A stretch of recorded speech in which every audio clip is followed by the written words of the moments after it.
రాజకీయాలకు అతీతంగా అందరికీ రేషన్ కార్డులు ఇస్తున్నామని మంత్రి ఉత్తమ్ రెడ్డి అన్నారు.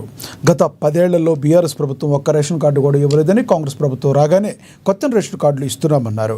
నల్గొండ జిల్లా పెద్దాపురం మండల కేంద్రంలో లబ్ధిదారులకు నూతన రేషన్ కార్డులు పంపిణీ చేశారు. తెలంగాణ ప్రత్యేక రాష్ట్రంగా ఏర్పడిన తర్వాత రేషన్ కార్డుల పంపిణీ ఆశించిన మేర జరగలేదని, అందుకే ఎక్కువ సంఖ్యలో రేషన్ కార్డు దరఖాస్తులు వచ్చాయని తెలిపారు.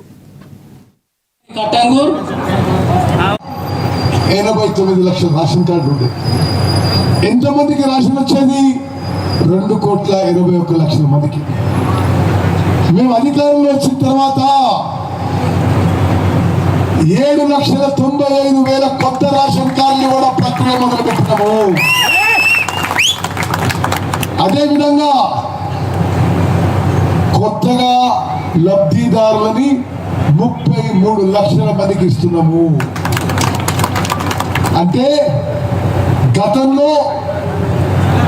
ప్రభుత్వంలో 89 లక్షల రేషన్ కార్డులు ఉంటే ఈరోజు 97 లక్షల రేషన్ కార్డులు ఉన్నాయి తెలంగాణ. గతంలో 2,81,00,000 మందికి ఆ దుడ్డు మేము ఇస్తే ఈరోజు మేము 3,17,00,000 మందికి మంచి సన్నబియ్యం ఇస్తున్నాం. ఈరోజు మరి చవాన్ గారి నాయకత్వంలో తెలంగాణ సివిల్ సప్లై శాఖ ఎంత అద్భుతంగా నడుస్తుందంటే వేరే రాష్ట్రాల నుంచి వచ్చి చూసిపోతున్నారు.